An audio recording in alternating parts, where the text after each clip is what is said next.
Asatidah, para ibu-ibu sekalian, hafidhani wa hafidhakunallah bil khusus segenap pengurus Majelis Ta'lim ibu-ibu Masjid At-Taqwa yang semoga pengurusnya dan jamaahnya semoga semuanya saja selalu dalam naungan rahmat, barokah, perlindungan serta bimbingan Allah Subhanahu wa taala. Amin Allahumma amin insyaallah.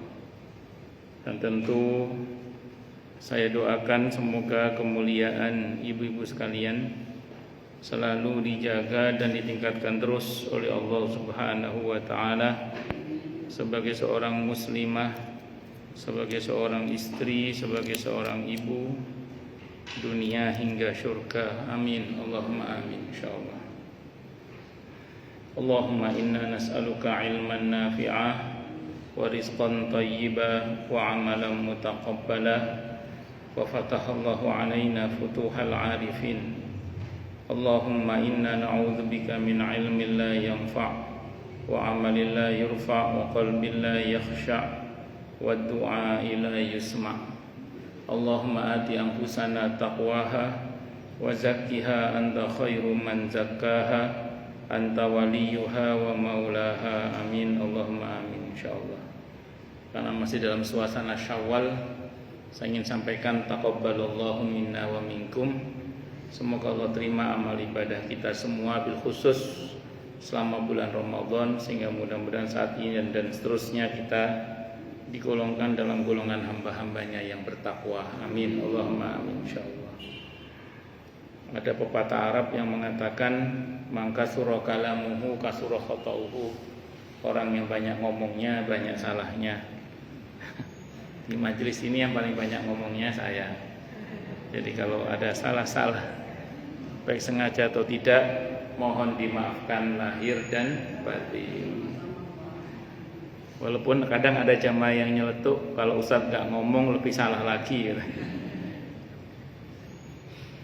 Bismillahirrahmanirrahim. Sekarang ayat yang kedua nih, di pada bab tentang sunnah menyampaikan kabar gembira dan mengucapkan selamat kepada orang yang memperoleh kebahagiaan. Wa qala ta'ala, dan Allah Ta'ala berfirman, yubashiruhum rabbuhum birahmatin minhu wa ridwanin wa jannatin lahum fiha na'imun muqim. Tuhan, maksudnya Allah, menggembirakan mereka dengan memberikan rahmat daripadanya, keridhaan dan surga. Mereka memperoleh di dalamnya kesenangan yang kekal. Ahli surga itu diberi kabar gembira tentang adanya, pertama, rahmat, yang kedua keridhaan Allah, yang ketiga surga yang mengalir di dalamnya sungai-sungai dan seterusnya, itu yang di dalamnya ada aneka kenikmatan yang kekal. Kalau bahasa sederhananya ya, Islam itu di dalamnya mengandung basyir dan nadhir. Basyir itu berita gembira, nadhir itu peringatan. Basyir itu untuk gasnya, nadhir itu untuk peringatan, itu untuk remnya. Kalau sederhananya lagi, ada khauf, ada roja, ada rasa takut, ada rasa harap. Rasa harap itu untuk ngegasnya, khauf, rasa takut itu untuk ngeremnya. Dua-duanya ada dalam Islam. Nah, secara prinsip Allah beritahukan kabar gembira kepada kita tentang surga. Tinggal kita mau apa tidak mengamalkan apa yang diberitakan oleh Allah terkait dengan berita gembira itu. Umumnya manusia kan ingin nikmat yang kekal, betul nggih? Pengennya muda terus. Kalau mau muda terus, ya di surga nanti, insyaallah. Kalau mau sehat, nggak pakai sakit, di surga nanti, ya, surga. Kalau mau bahagia tanpa sedih, di surga nanti. Nah, Allah memberitakan surga itu begitu. Surga itu muda, nggak ada tuanya, sehat, nggak ada sakitnya, ya. Brigas, nggak ada capek-capeknya, pokoknya. Pokoknya surga itu isinya enak tok. Makanya gini Bu, seorang muslim itu tidak boleh merasa puas dengan pencapaiannya kecuali kakinya udah nginjak halaman surga. Jadi kalau belum nginjak halaman surga nggak boleh merasa puas. Harus merasa kurang dalam hal kebaikan ya, harus merasa kurang terus. Kita tingkatkan terus. Maaf ya Bu ya. Begitu kita merasa puas dengan pencapaian kita terkait dengan kebaikan dan merasa tidak perlu lagi menambah, saat itu kita sedang dalam kesalahan. Karena sependek yang saya pahami Bu ya, dari para sahabat-sahabat Nabi radhiyallahu, orang-orang saleh terdahulu lah radhiyallahu anhum, itu rata-rata mereka itu merasa kurang terus dalam kebaikan. Mereka ini, beliau-beliau ini padahal sudah berbuat banyak tapi merasa masih berbuat sedikit aja. Itu mentalnya orang-orang soleh terdahulu. Beda dengan sebagian kita. Kita ini kadang merasa sudah berbuat padahal baru mulai. Merasa sudah berbuat padahal belum. Nah, makanya saya ulang sekali lagi, jangan pernah puas kita dengan pencapaian kita dalam hal kebaikan kecuali kaki kita sudah menginjak halaman surga. Pun satu. Yang kedua, ibu-ibu dan kita, maksud saya, itu jangan pernah punya cita-cita istirahat di hari tua. Saya ulang ya, kita ini jangan punya cita-cita istirahat di hari tua, jangan. Istirahat itu di surga. Ngoten nggih? Dinawa istirahat itu di surga. Jangan istirahat di hari tua. Hari tua malah ngegas. Betul, karena semakin sadar dekat dengan kematian, semakin meningkatkan kebaikan. Saya itu dikeluhi oleh sebagian jamaah. Itu loh Ustaz, ada bapak-bapak. Kebetulan yang nanya ini bapak-bapak. Kita ajak aktif di masjid, tidak mau. Kita ajak aktif di musola, tidak mau. Di majelis taklim, tidak mau. Di lingkungan, tidak mau. Alasannya, saya sudah tua, saya mau istirahat. Saya sudah tua, saya mau istirahat. Saya sudah tua, saya mau istirahat. Ngomong gitu. Itu disampaikan ke saya. Saya nyeletuk. Mau mati kok malah istirahat gimana? Mau mati kok malah istirahat. Yang betul adalah kalau kita merasa bahwa kita ini sudah dekat dengan kematian, harusnya semakin berusaha untuk bermanfaat gitu loh. Sehingga kita ini ya semoga menjadi khairun nas anfa'uhum linnas. Sebaik-baik manusia adalah yang paling bermanfaat bagi manusia yang lainnya. Allahu Akbar. Pun lanjut.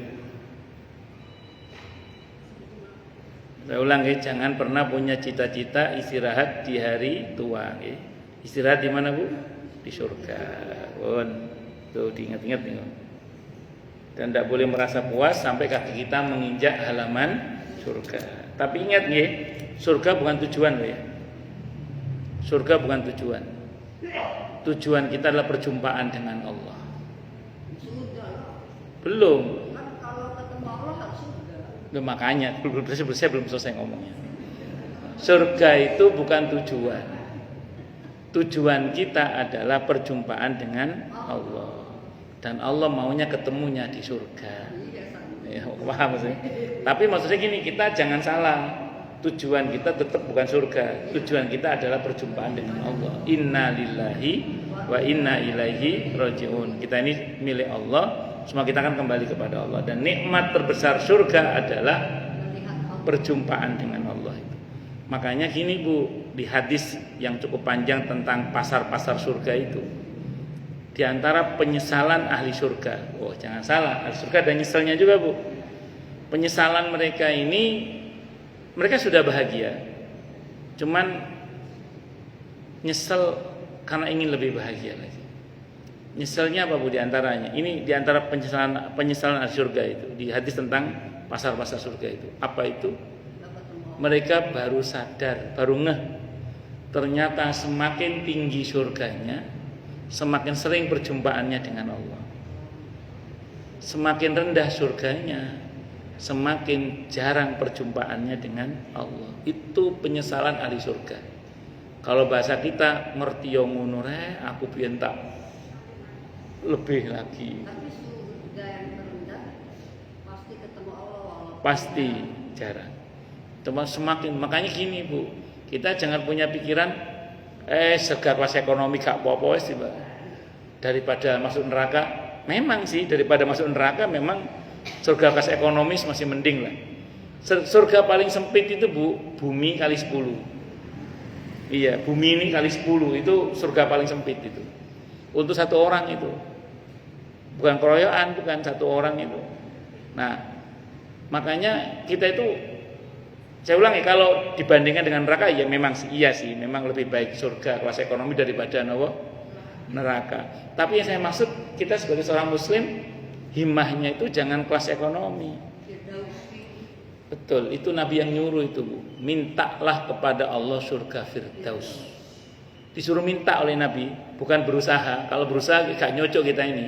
Suruh minta kepada Allah. Saya ingat hadisnya Sahih Muslim, saya ingat itu. Mintalah kepada Allah surga Firdaus. Janjane Bu nih, janjane sebenarnya ya kita ini gak potongan surga Firdaus Bu. Gak potongan surga Firdaus. Tapi karena Rasulullah yang nyuruh, kita taati perintah itu, mohon kepada Allah surga Bu? Firdaus. Semoga untuk kita surga Firdaus. Amin Allahumma amin insyaallah. Lanjut.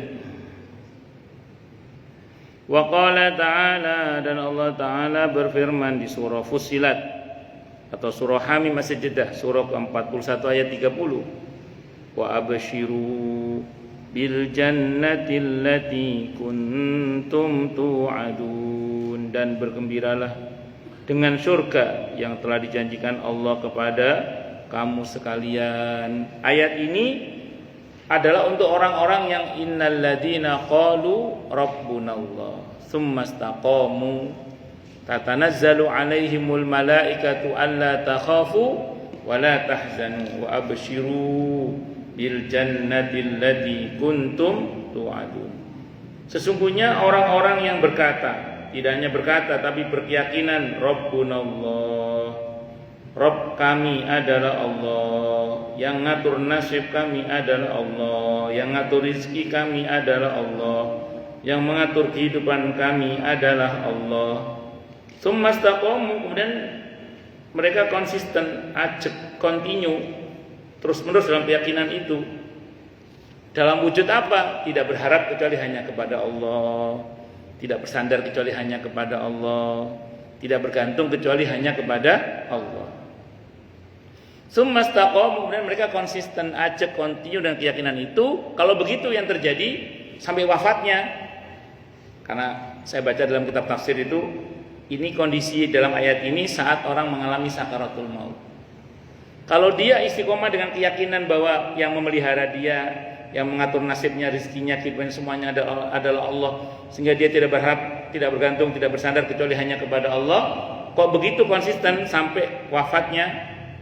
Tatanazzalu alaihimul malaikat, maka akan turun malaikat dalam jumlah yang besar menyertai kematiannya itu, malaikat rahmat ini, sambil berkata kepada orang yang akan mati itu, alla takhafu wala tahzanu, kamu jangan takut, kamu jangan sedih, Anda dijamin masuk surga. Alla takhafu wala tahzanu wa abshiru bil jannati allati kuntum tu'adun.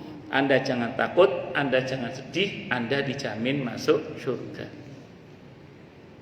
Kalau dalam kitab At-Tadhkirah Imam Al-Qurtubi, hadisnya riwayat Ahmad, Abi Dawud, Ibnu Majah, kata Imam Al-Qurtubi hadisnya sahih dari semua jalur periwayatannya. Apa dalam riwayat itu dikatakan, orang itu Bu, ketika malaikat maut datang dan dia sudah mulai bisa melihat malaikat maut itu, orang yang akan mati itu mengalami dua keresahan yang sangat. Jadi orang itu kalau mau mati, dia mengalami dua keresahan yang sangat. Keresahan yang pertama tentang keluarga yang akan ditinggalkan. Yang kedua, kemana setelah ini saya, surga atau neraka? Di dalam kitab At-Tadhkirah Imam Al-Qurtubi menjelaskan keresahan tentang keluarga yang akan ditinggalkan kalau dia punya anak, terutama anak-anaknya. Bagaimana anak saya sepeninggal saya? Bagaimana anak-anak saya sepeninggal saya? Saya ketemu dengan beberapa orang yang menjelang meninggal itu. Itu diantara yang diobrolkan dengan saya itu adalah anaknya. Di antara diobrolkan dengan orang sekitar itu tentang anaknya. Saya pernah takziah, anaknya itu cerita sama saya. Ayah itu Ustadz, sore sebelum meninggal, sore itu nelpon teman-temannya. Aku titip anakku ya, aku titip anakku, aku titip anakku. Telepon teman-temannya. Ayah saya itu gitu, sebelum meninggal telepon teman-temannya. Saya punya jamaah di Sosro, menjelang meninggal itu ngobrol dengan saya. Keadaan saya kayak gini Ustadz, anak-anak masih kecil-kecil, kayak resah tentang anak-anaknya gitu.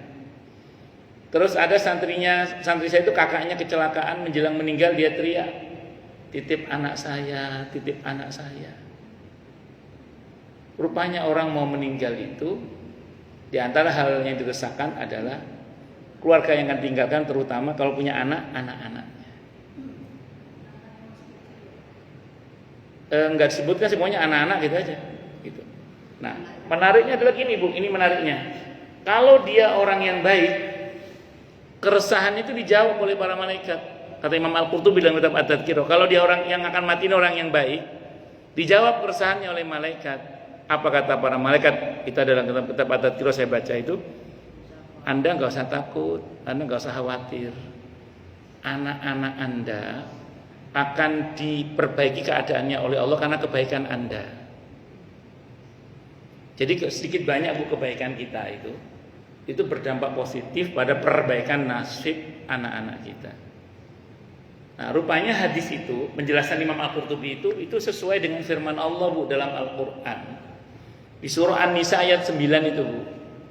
Wal yakhshal ladzina law taraku min khalfihim dzurriyyatan di'afan khafu 'alaihim falyattaqullaha wal yaqulu qawlan sadida. Boya takut kalau seseorang itu meninggalkan di belakang mereka keturunan yang lemah. Surah An-Nisa ayat 9 ya. Kita ini disuruh mengantisipasi Bu oleh Allah agar jangan sampai meninggalkan keturunan yang lemah ilmu, lemah iman, lemah ekonomi, lemah segala-galanya. Supaya enggak lemah, perintah Allah 2 dalam ayat itu Bu. Apa? Bertakwalah kepada Allah dan berkatalah yang jujur. Jadi sedikit banyak Bu laku takwa kita, sedikit banyak laku jujur kita, itu akan berdampak positif pada perbaikan nasib anak-anak kita. Saya ulang menurut An-Nisa ayat 9 tadi itu sedikit banyak laku takwa kita, sedikit banyak laku jujur kita, itu akan berdampak positif pada perbaikan nasib anak-anak kita. Ini kalau bahasa Jawanya, pentingnya nirakati anak. Bahasa Jawanya itu nirakati anak. Saya nggak tahu bahasa Kalimantannya apa itu. Nirakati anak itu apa? Jadi prihatin lah, prihatin. Tapi prihatin dalam pengertian ibadah ya, dan berlaku jujur. Itu sedikit banyak. Kalau orang Jawa bilang itu namanya keramat gandul. Keramat gandul. Ada keramat gandul, ada keramat sundul. Kalau keramat gandul itu anaknya terangkat barokah takwanya orang tua, anak terangkat derajatnya. Tadi An-Nisa ayat 9. Kalau keramat sundul, anaknya yang soleh, orang tuanya keangkat jadi mulia. Seperti hadis tentang kalau anak itu hafal Al-Quran, nanti mahkotanya akan dikenakan kepada orang tuanya, akan diberi mahkota. Itu namanya keramat sundul. Ada keramat gandul, ada keramat sundul. Istilah orang Jawa itu. Cuman terlepas dari Jawa atau tidak Jawa, maksud saya di Al-Quran itu ada pentingnya nirakati anak itu ada. Kalau kebalikannya orang tuanya nggak soleh bagaimana? Itu juga akan berdampak kepada anak. Bagus, ini pertanyaan bagus. Sedikit banyak berdampak. Mana dalilnya Ustaz? Al-Anfal ayat 25. Al-Anfal ayat 25. Wattaqu fitnatan la tusibannal ladzina zalamu minkum khassah. Takutlah kalian pada bencana atau adab yang kalau turun tidak hanya mengenai orang yang zalim saja, tapi kanan kiri, depan belakang, atas bawah bisa kena semua. Bapaknya zalim, jahat. Yang kena adab gak cuma bapaknya, bisa jadi kanan kiri, depan belakang, atas bawah kena dampaknya. Yang diadab tetap bapaknya, tapi anaknya bisa kena dampaknya. Nah, ini ayatnya Al-Anfal ayat 25. Ya, secara prinsip mereka tidak menanggung dosa orang tuanya, tapi kena dampak dari perbuatan dosa orang tuanya. Allah. Tapi jangan dipakai sebagai kambing hitam ya. Nanti kok nasib kita nggak bagus terus kita nyalain orang tua. Oh, ini gara-gara bapak saya dulu ini. Enggak. Kalau maaf, kalau panjenengan misalnya merasa bahwa sebagian kehidupan panjenengan nggak enak itu gara-gara orang tua jenengan misalnya ya, jangan sibuk menyalahkan orang tua, tapi sibuklah memintakan ampun kepada Allah untuk orang tua jenengan, supaya keadaan orang tua jenengan diperbaiki oleh Allah, dan itu berdampak pada perbaikan pada diri kita juga. Karena kalau kita sibuk mencela melaknati orang tua, di samping itu tidak mengalami perbaikan pada beliau dan pada kita juga pada akhirnya. Mending kita sibuk memaafkan orang tua, mendoakan baik orang tua. Dan memperbaiki diri kita. Iya, jelas harus itu. Betul tidak salah itu. Betul tidak salah itu. Ngoten nggih? Nah, wis keresahan pertama dijawab, dia tenang, orang yang akan mati tenang. Oh, dikabari anaknya akan diperbaiki keadaannya oleh Allah karena kebaikan dia. Dia tenang setenang-tenangnya. Pertanyaan berikutnya muncul. Setelah ini saya kemana? Surga atau neraka? Karena dia orang yang baik, dijawab. Yang versi Ahmad hadisnya redaksi mirip ayat ini. Surah ke-41 ayat 30. Redaksi lengkapnya, alla takhafu wa la tahzanu. Jenengan jangan takut, Anda jangan sedih. Wa absyiru bil jannati allati kuntum tu'adun. Anda dijamin masuk surga. Surah ke-41 ayat 30. Surah Hamim As-Sajdah atau surah Fusilat. Ya, sama saja Fusilat atau Hamim As-Sajdah. Semoga kita termasuk di dalamnya ya. Amin insyaallah. Tapi ini kalau yang mau mati orang yang baik, sebagaimana digambarkan dalam ayat ini. Tapi kalau yang mau mati orang yang jahat, dalam kitab At-Tadhkirah itu disebutkan, mikir soal anaknya, bagaimana anak saya sepeninggal saya? Malaikat tidak mau jawab. Mbuh itu EGP, emang gue pikirin gitu. Iya, bodoh amat. Malaikat tidak mau jawab. Oke lah, saya tidak tahu nasib anak saya, tapi bagaimana setelah ini, saya surga atau neraka? Mbuh, kata malaikat. Malaikat tidak mau jawab. Naudzubillahi min syarri dzalik. Maka orang ini mati dalam keresahannya yang sangat luar biasa. Nah, semoga kita semua termasuk min ashabil jannah. Amin. Allahumma amin insyaallah. Lanjut. Ustaz, katanya kalau orang masuk surga juga bukan hanya yang didengar atau disampaikan oleh malaikat itu, tapi udah ada gambaran di matanya itu, ini loh gambaran surga gitu loh. Oh, itu. Kalau dia neraka ini loh kamu. Itu nanti ketika nyawa sudah di kerongkongan. Yang tadi itu belum di kerongkongan, baru kedatangan malaikat maut. Yang tadi itu dua keresahan yang sangat itu ketika malaikat maut baru datang. Baru bisa dilihat oleh orang yang akan meninggal. Kalau yang itu tadi yang lihat surga itu ketika nyawa di sini. Falaula idza balaghatil hulqum wa antum hina idzin tanzurun. Rinciannya gini deh Bu, ini rinciannya. Saya ulang tadi hadisnya riwayat Ahmad, Abi Dawud, Ibnu Majah, kata Imam Al-Qurtubi hadisnya sahih dari semua jalur periwayatannya. Jadi gini Bu. Kalau yang akan meninggal itu orang yang bertakwa, orang yang soleh, orang yang baik, menurut Allah, semoga kita termasuk orang yang baik menurut Allah, amin insyaallah. Itu malaikat itu Bu datang permisi terlebih dahulu. Datang itu permisi, nggak langsung datang pluk enggak. Permisi dulu. Di mana ayatnya? An-Nahl surah ke-16 ayat 32. An-Nahl surah ke-16 ayat 32. Rinciannya 30, 31, 32. Itu tentang orang yang bertakwa. Orang yang bertakwa itu menurut Allah adalah orang yang baik. Sehingga Allah katakan di ayat 32 itu alladzina tatawaffahumul malaikatu thayyibina yaquluna salamun alaikum. Betul nggih? Orang yang bertakwa itu adalah orang yang baik menurut Allah di An-Nahl ayat 32 itu.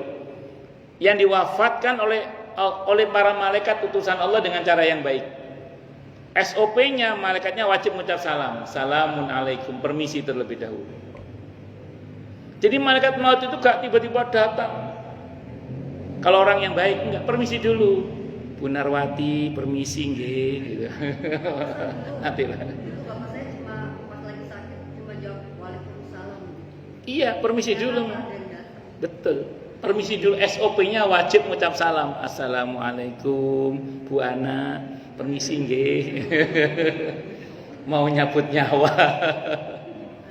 Nah, itu yang saya bilang tadi, orang yang akan mati mengalami dua keresahan tadi itu. Loh, aku katanya mati tuh. Anakku piye? Bagaimana anak saya? Keresahannya di situ. Dan itu keresahan yang sangat kata Nabi. Setelah ini saya kemana? Surga atau neraka? Tadi dijawab, kalau orang yang baik dijawab. Orang yang jahat, malaikatnya datang nggak pakai permisi. Apa? Nggak pakai permisi langsung datang. Resah kan? Cak, malaikat mau dia. Aduh, keresahannya tentang anak-anaknya nggak dijawab, tentang surga neraka nggak dijawab. Kalau yang orang soleh tadi dijawab, tenang dia, begitu tenang, mulai dicabut nyawanya. Versi Ahmad hadisnya, roh itu dicabut dari arah ubun-ubun. Versi Ahmad, roh itu dicabut dari arah apa? Ubun-ubun. Tapi yang ketarik dari arah kaki. Jadi dari versi Ahmad hadisnya ya, yang sahih itu akamakal, roh itu dicabut dari arah ubun-ubun, yang ketarik dari arah kaki. Ini begitu sampai sini, ini sakit ya ini sakaratul maut ini, sakit banget kata Nabi, innalil mauti sakarat, kematian itu dahsyat sekali sakitnya berlipat-lipat. Ini pokoknya swakid pakai dal. Sampai sini. Al-Waqi'ah ayat 83 dan seterusnya itu. Falaula idza balaghatil hulqum wa antum hina idzin tanzurun. Nah, ini yang tadi Bu Ana nanyakan. Melihat gambaran, bukan gambaran, melihat surga, tempat tinggalnya itu di sini. Pas nyawa di sini ngelihat surga. Melihat surga, seweneng itu orang yang akan mati itu. Bukan cuma seneng, seweneng. Sakitnya sakaratul maut gak terasa. Kata para ulama, saking senengnya ngelihat surga gak terasa. Ibu pernah gak ngurus administrasi apa kayak ribet sulit pakai dal, begitu selesai semua kelasannya plong. Ngelihat surga itu sakitnya sakaratul maut nggak terasa. Para ulama berdalil dengan kisah Nabi Yusuf ketika sekelompok wanita diberikan buah dan pisau, kemudian Nabi Yusuf suruh keluar. Ngelihat guantengnya Nabi Yusuf, tangan teriris nggak terasa. Kata para ulama, kalau ngelihat Nabi Yusuf saja nggak terasa sakitnya diiris tangan, apalagi ngelihat surga. Seweneng. Dalam kitab At-Tadhkirah Imam Al-Qurtubi ada hadis, cuman hadisnya dhaif, saya sebutkan aja ya. Ketika ngelihat surga itu, orang yang akan mati itu ditawari. Oh kamakol, bagaimana? Mau lanjut apa balik ke dunia lagi? Coba bayangkan. Gini Bu, orang yang akan mati itu ngelihat ke arah dunia. Apa kata dia? Kembali ke tempat yang sumpek itu. Enggak, lanjut aja. Lanjut. Kalau bahasa sederhananya, ngelihat ke bawah, lihat suami yang cerewet itu, mas, lanjut aja. Misalnya. Gitu. Nanti itu. Nah, ini kan cerita yang enak dulu. Begitu melihat surga, dengan senang hati dia mau keluar. Yang versi Ahmad hadisnya redaksinya mirip di akhir surah Al-Fajr ayat 27 itu Bu, dan seterusnya itu. Orang yang mati itu dibisiki oleh malaikat yang bagian berbisik, ya ayyatuhan nafsul mutmainnah irji'i ila rabbiki radiyatan mardiyah. Hei jiwa yang tenang, silakan kembali pada Tuhanmu dengan ridho dan diridhoi. Semua kita termasuk yang ini Bu ya, amin. Allahumma amin insyaallah. Tapi kalau yang jahat tadi itu Bu, ini ya menjawab pertanyaan Bu Narwati nanti. Sampai sini ngelihat neraka Bu. Ngelihat neraka Bu, rohnya itu tidak mau keluar. Bukan cuma takut, tawakut pakai dal. Saking takutnya. Iya, ngelihat neraka enggak berani. Enggak mau keluar dia. Negosiasi Bu Narwati, negosiasi. Al-Munafiqun ayat 10. Apa kata orang yang akan mati itu di surah Al-Munafiqun ayat 10 itu? Laula akhartani la ajalin qarib fa asaddaqa wa akum minas salihin. Ya Allah, andaikan kematianku bisa ditunda sebentar saja, saya mau sedekah dan menjadi hamba-Mu yang soleh. Jadi negosiasi andaikan kematiannya bisa ditunda sebentar saja.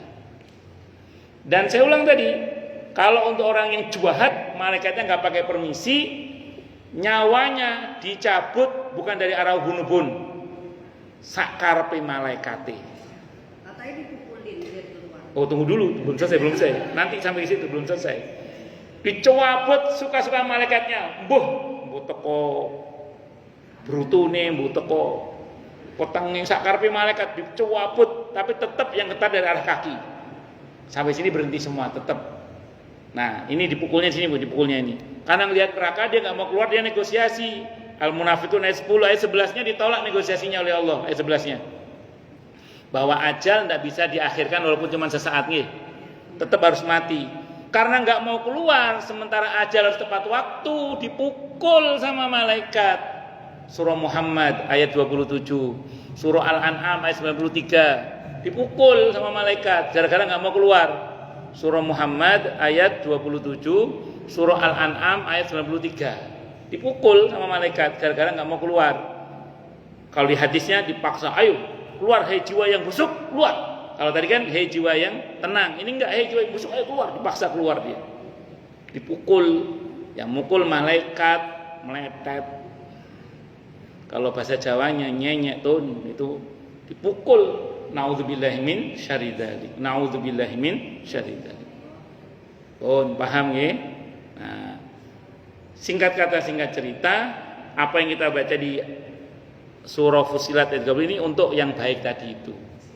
Yang istiqomah. Istiqomah dalam keyakinan Rabbunallah, yang memelihara kami adalah Allah, yang mengatur nasib kami adalah Allah, yang ngatur rezeki kami adalah Allah, sehingga kemudian dia istiqomah dengan tidak berharap, tidak bergantung, tidak bermohon kecuali hanya kepada Allah. Ibu-ibu minta uang belanja sama suami tidak apa-apa, tapi berharap rezeki hanya kepada Allah. Saya ulang ya, minta uang belanja sama suami boleh, minta uang sama anak boleh, tapi berharap rezeki hanya kepada Allah. Enggak usah, saya enggak minta belanja sama suami minta belanjanya sama saya Ustaz. Oh ya wis. Ya kan fakta di lapangan ada sebagian suami itu yang minta belanjanya kepada istri. Kenapa? Karena gajinya ditahan oleh istri. Biasanya suaminya begitu, di wajahnya tampak gurat-gurat penderitaannya biasanya. Buatan kula guyon-guyon. Terus saya ulangi, berharap rezeki hanya kepada Allah. Pun. Wa qala ta'ala, dan Allah Ta'ala berfirman di surah As-Saffat ayat 101. Fabasyarnahu bi ghulamin halim. Ini kisah Nabi Ismail. Ketika Nabi Ibrahim bermohon kepada Allah keturunan, Allah berikan kabar gembira dengan lahirnya seorang putra yang halim. Kalau Nabi Ishak disifati oleh Allah dengan sifat alim. Kalau Nabi Ismail halim. Halim itu santun. Kalau Nabi Ishak alim, orangnya alim, pinter, cerdas, kritis, berani, itu Nabi Ishak. Kalau Nabi Ismail orangnya halim, santun orangnya, pemaaf, sawab, warpol, itu Nabi Ismail alaihissalam. Allah yang mensifati sifat Nabi Ismail dengan halim, kalau Nabi Ishak dengan sifat alim itu. Dan Nabi Ishak lahir Bani Israel, dari Nabi Ismail lahir Nabi Muhammad sallallahu alaihi wasallam. Itu ada di surah As-Saffat ayat 101 itu. Nah, Allah memberikan kabar gembira kepada Nabi Ibrahim dan Siti Hajar alaihissalam tentang lahirnya seorang putra yang namanya Ismail, yang punya sifat napa halim. Makanya kita itu kalau ada orang yang melahirkan, punya anak atau punya cucu, kita ikut bergembira. Turut bergembira, Bu ya, sudah lahir cucu Ibu, selamat dilantik jadi nenek gitu. Selamat Pak ya, udah punya cucu, mulai hari ini Bapak tidur sama nenek-nenek.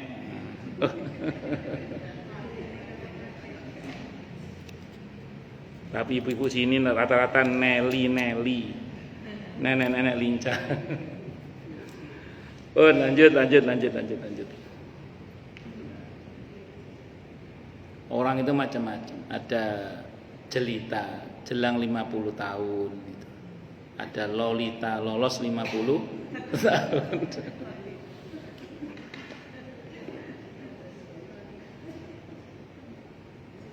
Wa qala ta'ala, dan Allah Ta'ala berfirman di surah Hud ayat 69. Surah Hud ayat 69.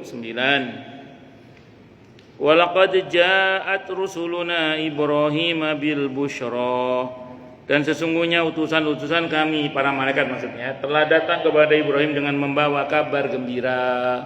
Saat akan lahirnya Nabi Ismail diberi kabar gembira, saat akan lahirnya Nabi Ishak juga diberi kabar gembira. Itu Nabi Ibrahim dan Nabi Ismail. Dan lahirnya Nabi Ismail dan Nabi Ishak alaihi wassalam. Yang menarik gini ya, Nabi Ibrahim itu minta keturunan kepada Allah itu dari masih muda. Dulu redaksinya Rabbi habli minas sholihin, Rabbi habli minas sholihin. Itu sampai usia beliau 86 tahun, dalam kitab tafsir saya baca itu baru punya keturunan Nabi Ismail alaihissalam. Nah, dengan Siti Saroh itu Nabi Ibrahim usianya ada yang mengatakan 100 tahun, ada yang mengatakan 96 tahun, ada yang mengatakan 100 tahun. Itu baru punya putra Nabi Ishak alaihissalam. Yang ini malah menarik, saat punya Nabi Ishak itu Siti Saroh alaihissalam itu sudah menopause. Kalau menurut teori udah nggak mungkin punya anak itu. Nah, tapi rupanya justru di saat menopause itu Allah kabulkan doanya. Itu menunjukkan bahwa anak itu rizki dari Allah Subhanahu wa ta'ala. Kalau Allah berkehendak dapat ya dapat. Tapi kalau Allah tidak berkehendak ya nggak tahu gimana ceritanya ya nggak dapat gitu. Nah, tapi semuanya pasti ada hikmah ya. Nun sewu nggih, mohon maaf. Misalnya di antara panjenengan ada yang Allah uji tidak punya keturunan, yang nggak usah berkecil hati. Karena di balik semua itu pasti ada hikmahnya. Untungnya hadis Sahih Muslim tentang anak yang soleh yang mau mendoakan orang tuanya, itu Nabi menggunakan redaksi walad wa waladun sholihun yad'ulah, dan anak yang soleh yang mau mendoakan kedua orang tuanya. Itu Nabi pakai kata walad. Walad itu bisa anak kandung, anak biologis, bisa juga anak ideologis. Maksudnya apa? Anak orang lain asal seiman. Makanya kalau ada orang yang tidak dianugerahi anak oleh Allah, kadang anaknya mana lebih banyak, karena dia mengasuh banyak anak, dia punya anak asuh banyak, atau punya anak angkat misalnya. Itu boleh, tidak apa-apa. Yang penting nasabnya jangan dikabulkan. Asal seiman masuk dalam kategori awaladin sholihin yad'ulah, atau anak yang soleh yang mau mendoakannya. Karena saya pernah takziah itu, ada seorang calon dokter yang meninggal belum punya anak gitu. Nah, terus ibunya nanya ke saya, gimana Ustaz berkaitan dengan anak soleh, sementara saya belum punya anak karena memang belum menikah. Maka saya jawab, bersyukurlah pada Allah Bu, dalam hadis itu Nabi menggunakan kata walad. Jadi nggak harus anak kandung, bisa anak asuh, anak didik, anak angkat bisa. Yang penting nasabnya jangan dikabulkan. Itu seperti itu. Asal seiman, nggih Bu Dokter.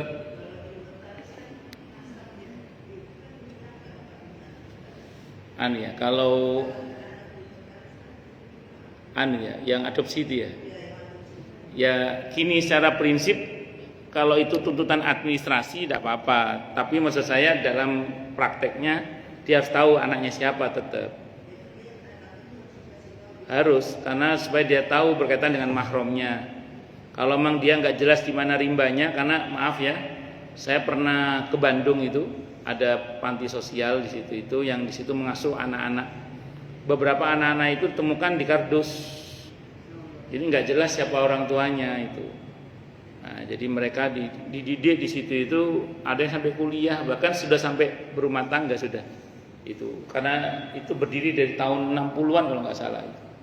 Itu seperti itu. Jadi singkat kata singkat cerita, yang penting nasabnya jangan dikaburkan, itu aja. Jadi kalau memang dia bukan anak kita kandung, ya kita bilang apa adanya. Kalau dalam Islam sebenarnya itu disampaikan sebelum mereka mumayyiz sebenarnya. Sebelum mereka berumur 7 tahun sudah diberitahukan sebenarnya. Cuman kan kadang orang-orang gak tega. Padahal dari gini lah Bu, kalau itu diberitahukan setelah mereka balik, apalagi udah SMA, itu kalau kecewa minggatnya jauh. Itu kejadian Bu di Kemang 2. Di Kemang 2 dekat rumahnya Bu Eti yang di Kemang 2 itu. Itu ada anak baru diberitahu kalau dia bukan anak kandungnya itu SMA. Baru diberitahu SMA. Anak SMA itu kan minggatnya jauh. Hilang 2 pekan itu hilang.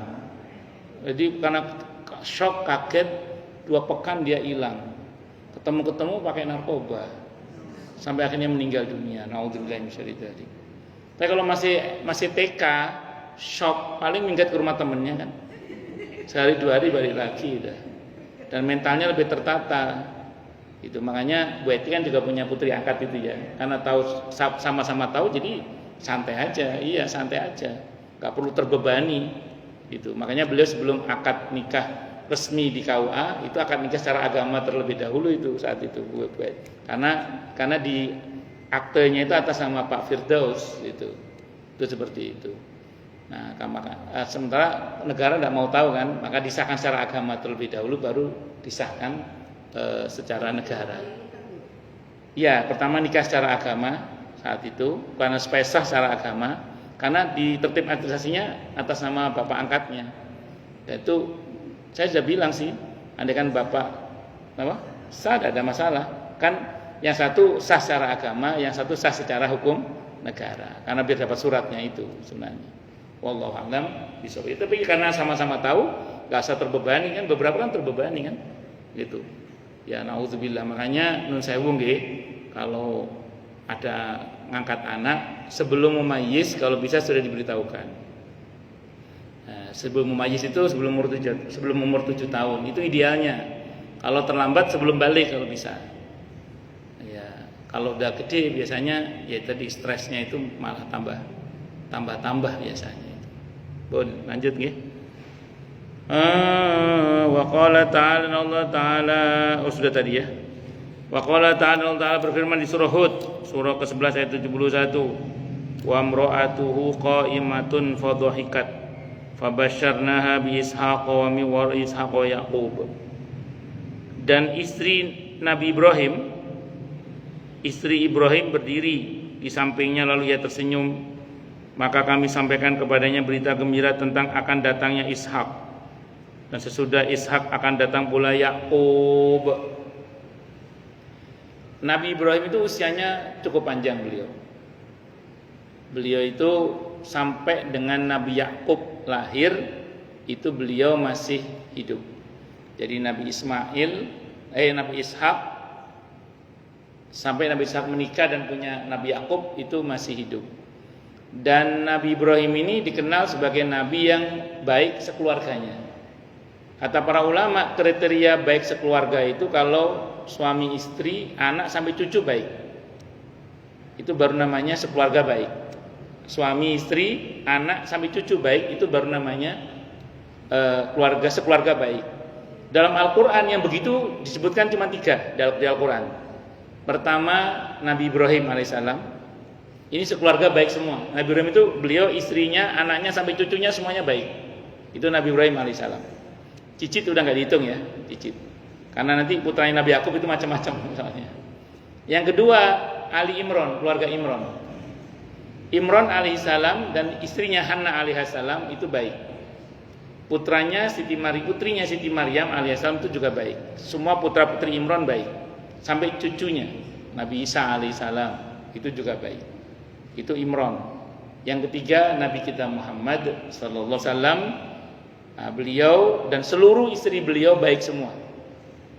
Putra-putri beliau, kalau putra meninggal dari kecil, putri-putri beliau baik semua. Sampai ke cucu itu baik semua. Itu Rasulullah Muhammad sallallahu alaihi wasallam. Bahkan Nabi itu sampai ke cicit pun baik semua, Nabi itu. Sampai ke cicit yang kesekian itu Nabi itu baik semua.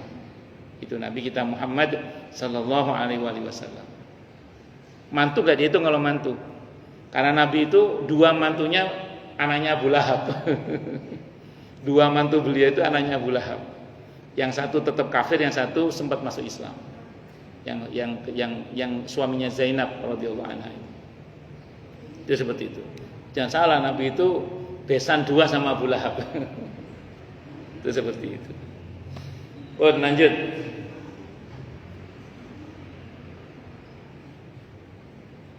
Wa qala ta'ala, dan Allah Ta'ala berfirman. Fanadat, ini di surah Ali Imran ayat 39. Fanadathul malaikatu wa huwa qa'imun yusalli fil mihrab annallaha yubashshiruka bi Yahya. Kemudian malaikat Jibril memanggil Zakaria sedangkan ia tengah berdiri di mihrab, di mana malaikat Jibril berkata, sungguhnya Allah menggembirakan kamu dengan akan datangnya Yahya. Ini menarik ya. Nabi Zakaria alaihi salam itu berdoa kepada Allah minta keturunan dengan redaksi awalnya, doanya gini awalnya. Rabbi la tadarni farda wa anta khairul warisin. Wahai Rabbku, jangan biarkan aku sendiri.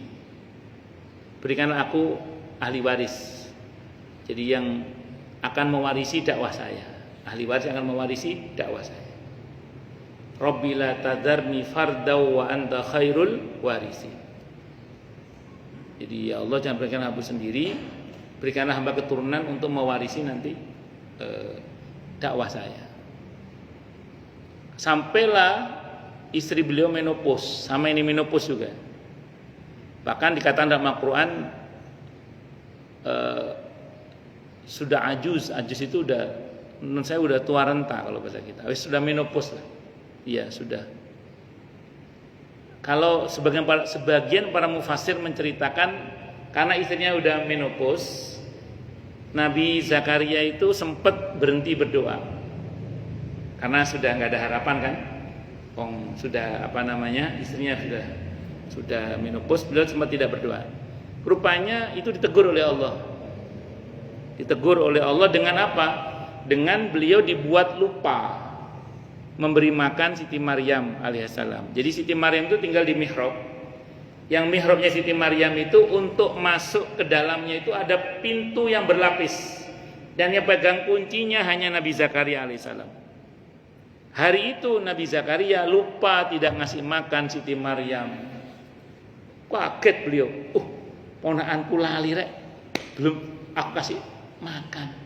Kepikiran beliau kan, berkecamuk mikir ponakane. Karena nggak ada lagi yang bisa ngasih makan, karena pintunya dikunci dan itu berlapis, yang pegang kunci hanya Nabi Zakaria alaihissalam.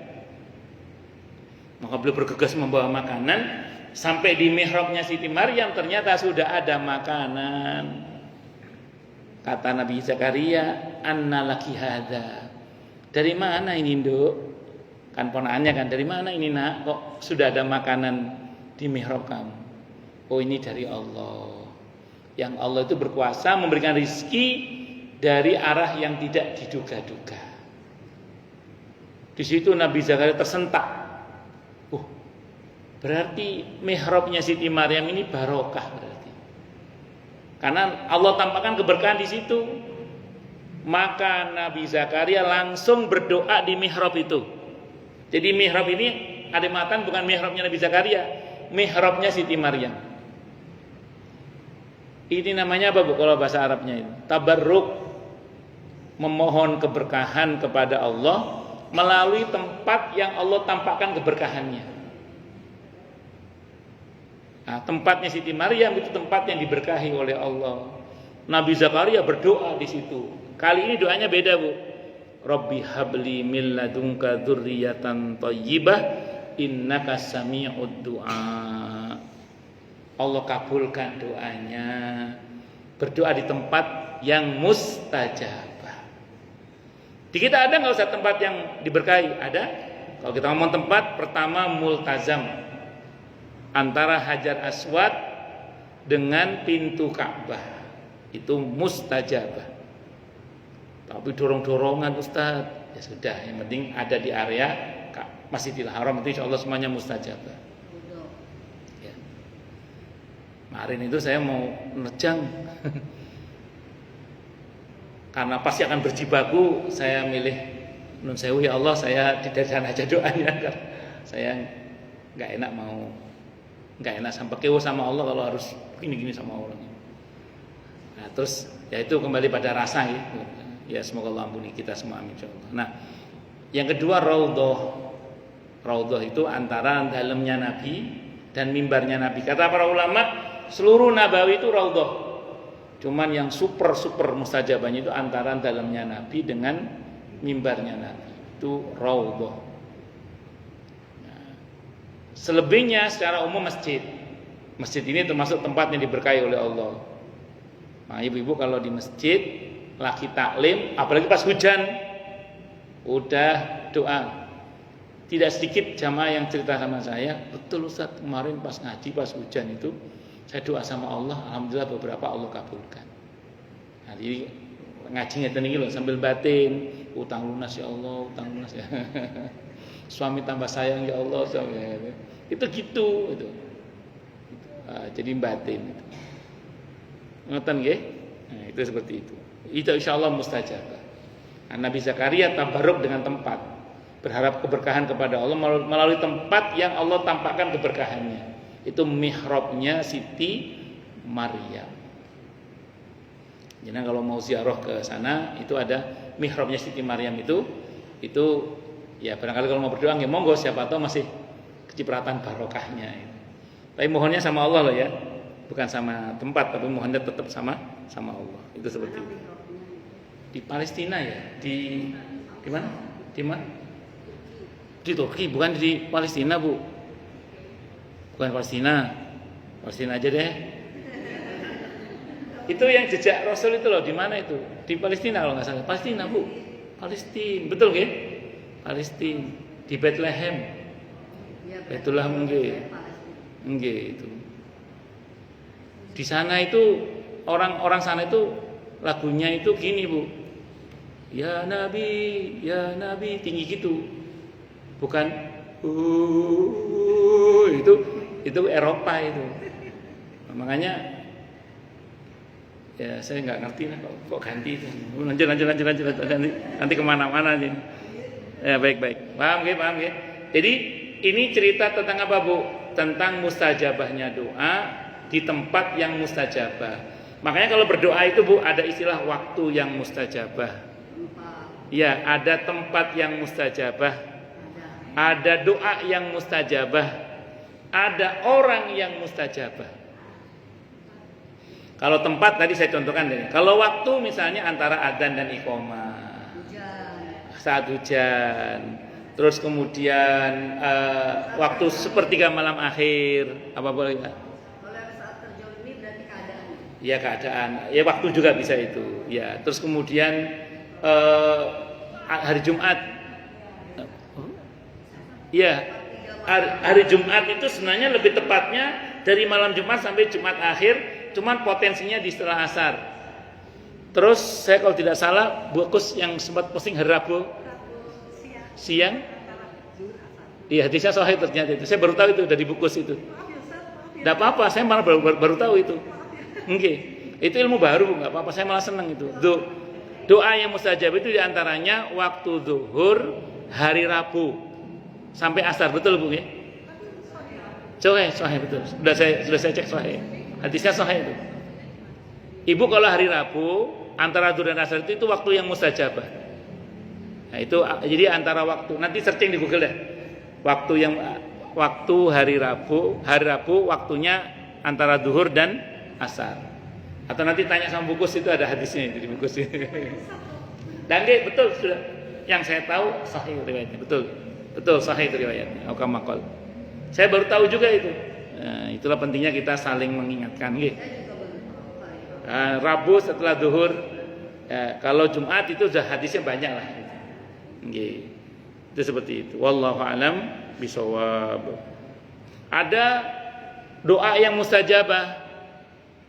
Seperti misalnya doa-doa yang dari Al-Quran maupun dari As-Sunnah. Itu rata-rata semuanya mustajabah. Atau kita menggunakan Ismullahil A'zam. Itu juga doa yang mustajabah. Atau doa yang diawal dengan Ya Dzal Jalali wal Ikram Ya Hayyu Ya Qayyum. Itu juga termasuk doa-doa yang mustajabah.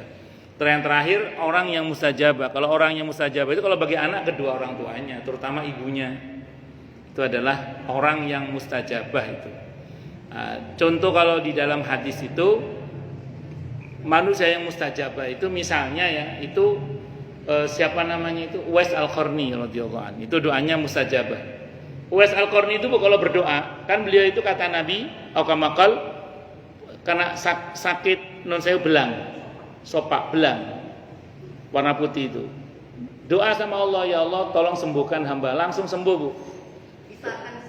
Ya, terus gini, kok malu sama Allah? Ya Allah, sisakan satu logam, satu koin di bawah pusar. Jadi ada, itu langsung Allah kabulkan, satu koin di bawah pusar. Coba, kalau ada orang kayak gini Bu, pilkada beres Bu. Loh, doanya sampai segitu-gitunya loh itu. Sembuh langsung sembuh, bahkan sisakan sekoin di bawah pusar, Allah kabulkan. Coba. Itu kalau ada orang seperti ini Bu, pilkada beres semua itu. Gini. Kalau di kalangan sahabat Nabi ada yang dikenal mujabud da'wah. Doanya dikabulkan cepat. Siapa Bu? Sa'ad ibn Abi Waqqas radhiyallahu anhu.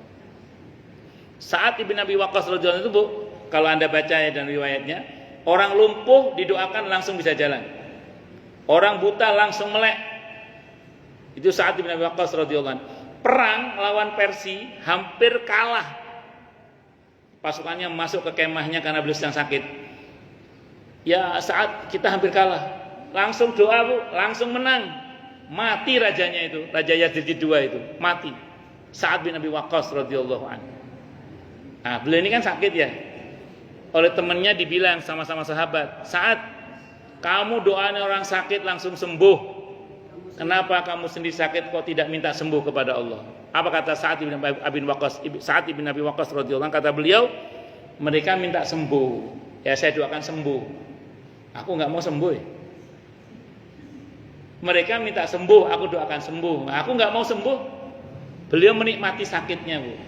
Sa'ad bin Abi Waqqas menikmati sakitnya. Karena di dalam dia beliau merasakan cinta Allah dalam sakit itu. Itu yang namanya seorang kekasih harus mau sabar dengan cubitan sang kekasih. Wah, itulah saat. Jadi seorang kekasih itu harus sabar.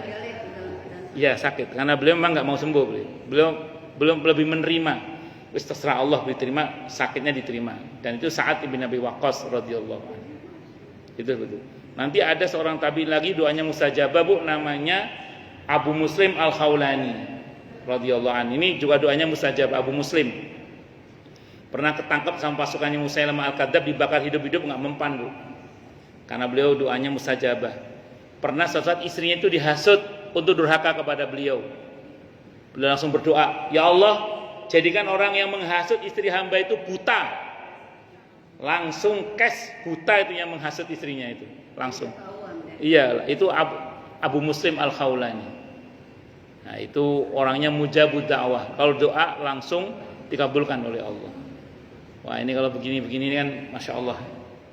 Baik, silakan Bu yang mau tanya, protes, marah boleh silakan. Masalah itu masalah yang lain boleh, monggo. Kalau ada. Kalau nggak ada berarti jelas semua atau tidak jelas semua. Nggih, monggo.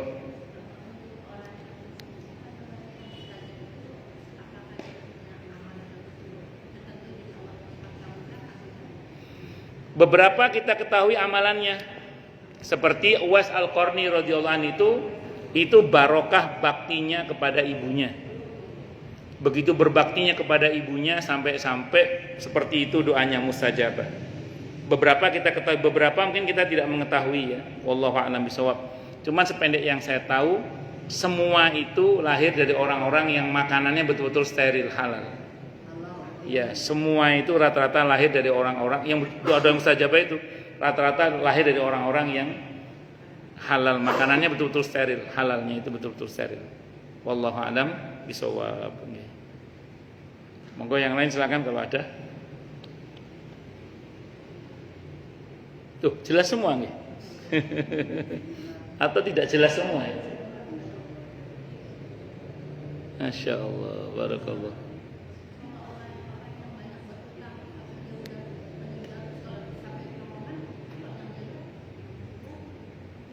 Bagus. Ada orang punya hutang, belum bayar hutangnya, terus sampai sini. Pertanyaannya apa tadi? Surga atau neraka? Sekarang gini Bu ya, orang yang berhutang itu dibagi dua. Ada yang berniat membayar hutang. Dalam hadis Sahih Bukhari, Allah akan bantu dia membayar hutangnya. Kalau sampai wafatnya tidak selesai hutangnya, maka hutangnya dalam tanggungan Allah. Ya, di sana dalam tanggungan Rasulullah Muhammad SAW. Yang kedua, ada orang yang berhutang dan dia berniat tidak membayar hutang. Yang ini akan dihancurkan oleh Allah. Pertanyaannya, orang yang mati ini termasuk yang mana?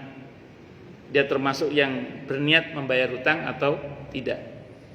Itu aja sebenarnya. Wallahu a'lam bishawab. Kalau dia berniat membayar, tidak usah khawatir. Hutang dalam tanggungan Allah. Tapi ingat, niat itu al-qasdu, kesengajaan kuat. Kita harus berusaha bayar. Kalau nggak ada usaha bayar berarti ya tidak niat berarti itu. Matan nggih? Wallahu a'lam bishawab. Nggih, monggo.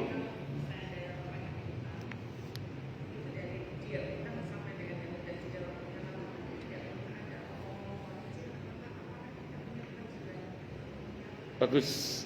Secara prinsip orang yang menghutangi tidak wajib mengingatkan. Tapi ada itu ustadzah di TV itu yang mengatakan wajib mengingatkan, kalau enggak katanya berdosa. Ya itu pendapat beliau, sah-sah saja. Cuman saya enggak setuju. Kenapa? Bu, kasihan orang udah ngutangi wajib nagih. Sementara tidak semua orang punya nyali untuk menagih. Karena kadang yang ditagih lebih galak daripada yang menagih. Gitu. Jadi yang saya tahu ibu tidak berkewajiban, justru yang berkewajiban mencatat, mengingatkan diri itu yang berhutang itu. Ya kita serahkan sama Allah aja lah. Daripada ibu TBC mendingan. Ada kan daripada mikir terus, mending serahkan sama Allah aja. Biarkan nanti Allah yang ngurus dia itu. Ngoten nggih Bu nggih, wallah. Jadi menagih itu bukan kewajiban tapi hak. Hak boleh diambil boleh tidak. Nah, ibu boleh menagih tidak apa-apa, hak itu. Kalau ibu tidak menagih juga nggak apa-apa. Kalau wajib kan berarti kan kalau nggak nagih dosa. Iya, yang saya tidak sependapat. Yang saya pahami begitu di fikih ya. Wallahu a'lam bishawab. Monggo yang lain silakan. Nggih, monggo Bu Rita.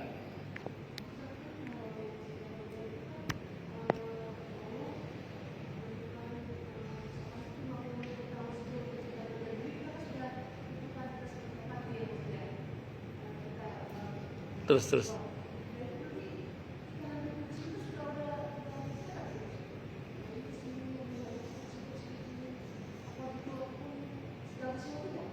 Ya. Yang pertama Allah ciptakan itu adalah pena. Allah perintahkan pena itu untuk mencatat takdir alam semesta. Dan itu terjadi 50.000 tahun sebelum Allah menciptakan semuanya. Jadi burita yang sekarang sama burita yang kemarin sama burita yang akan datang itu sudah ada catatannya. Jadi gini Bu, sejatinya kita semua ini hanya menjalani takdir. Saya ulang ya, semua kita ini sejatinya hanya menjalani takdir. Tunggu dulu ya, jangan dipotong dulu.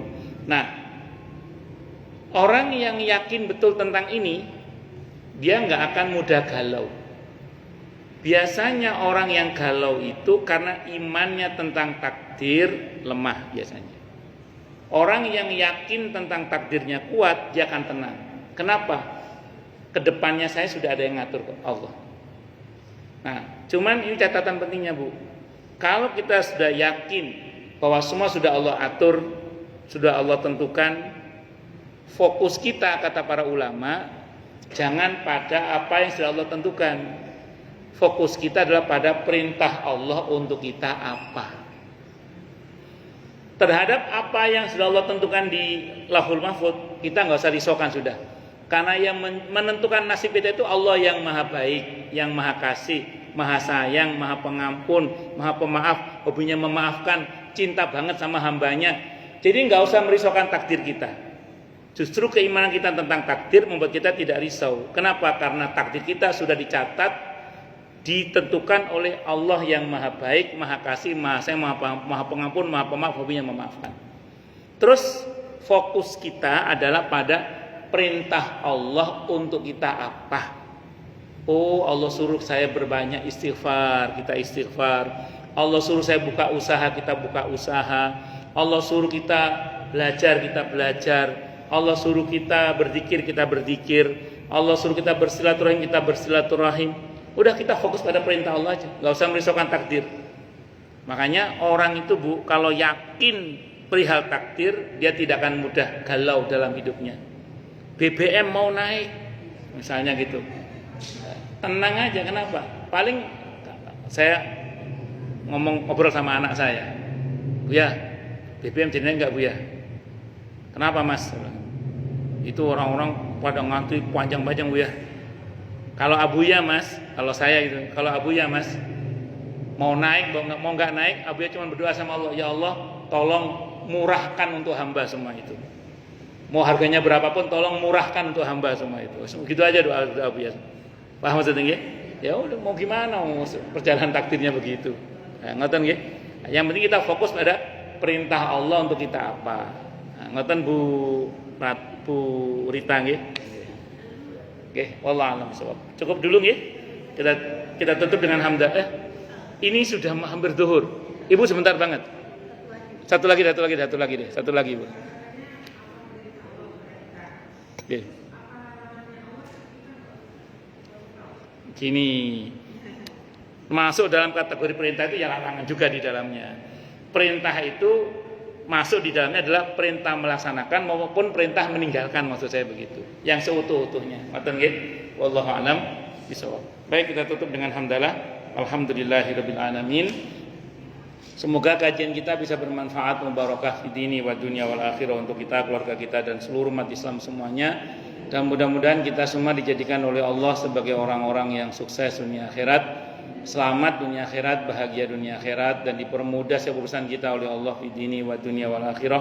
Semoga Allah limpahkan hidayah selalu untuk kita, semoga Allah tingkatkan selalu hidayah untuk kita, dan semoga Allah berikan hidayah untuk siapapun yang melihat kita. Subhanakallahumma bihamdika asyhadu an la ilaha illa anta astaghfiruka wa atubu ilaik. Sallallahu alaihi Muhammad wa ala alihi wasallam. Saya mohon maaf. Wassalamualaikum warahmatullahi wabarakatuh.